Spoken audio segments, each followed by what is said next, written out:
sinabi ko, pag may nakita sila na bahay ko kahit worth 1 million lang sa kanila na, pero wala naman silang nakita. Toto Kausing, you are being challenged by Mayor Kapil.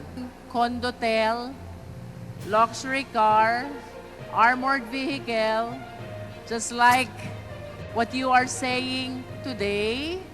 I hope you can show proof because the mayor has challenged you already. Pag may napatunayan ka daw, ibibigay na niya sa'yo. Tinatayuan po namin ito, Your Honors, na totoo po ang aming nakuha.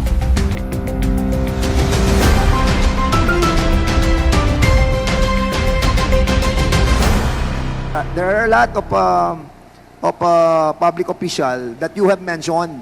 Show proof because the mayor has challenged you already. Pag may napatunayan ka daw, ibibigay na niya sa'yo.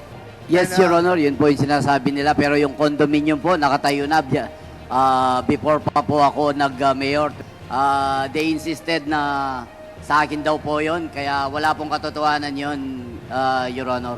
Sa Condotel, binlag ko na rin po yan na Condotel na ayon sa informante ko, nasa kanya yan.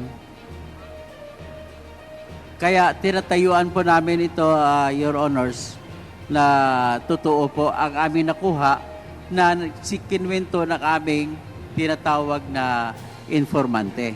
At kinwento nga rin, nung pinapagawa yan, renovation, ay kinikwento na nagyabang pa nga si Mayor na siya na may-ari nun. Salita siya na may 5 million a month na sinabi. Ang sinabi ko, nakakakuha siya ng pera.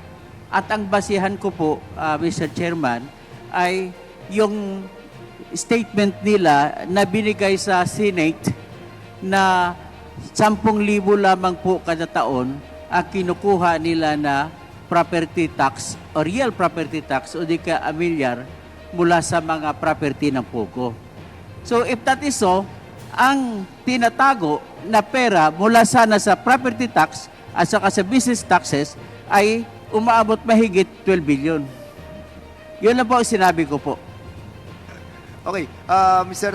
Chairman, kasi may nabasa ako dito from Mayor Kapili, that Mayor JBC Kapili has a house and lot worth 50 million near the Porac Pogo site. Saan galing tong statement na to? Sa kanila po, nung una yun yung claim nila. Kaya sinabi ko, pag may nakita sila na bahay ko kahit worth 1 million lang sa kanila na, pero wala naman silang nakita. Then, yung condo na naman, pag nakita po nila, nasa akin po yun, sa kanila rin, I will sign an affidavit. Pag nakita po nila na nasa akin, sa kanila na rin po. Para maipakita po na talagang wala tayong tinatago. Kasi napakabilis po nilang magsabi na meron kang ganito, pero pag nakita naman nila na wala, parang wala lang sa kanila, pero nasira na po yung pangalan mo.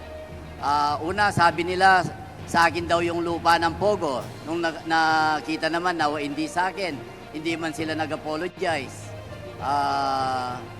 Yung problem po sa lupa, 2017 may court decision na, 2019 pa lang ako naupo.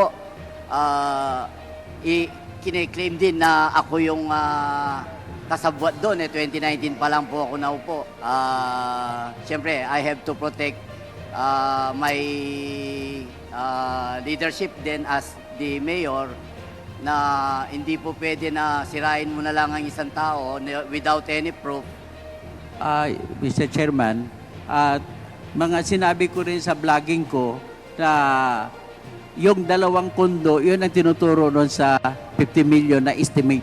Estimate lang yun yung presyo ng buildings na yun. At with regard to the sports cars, sinabi rin po yun sa akin na informant ko. So ang sports car na sinabi sa akin na informant ko, meron siyang BMW, meron siyang Porsche, at meron din siyang luxury car na Toyota Land Cruiser na may bulletproof.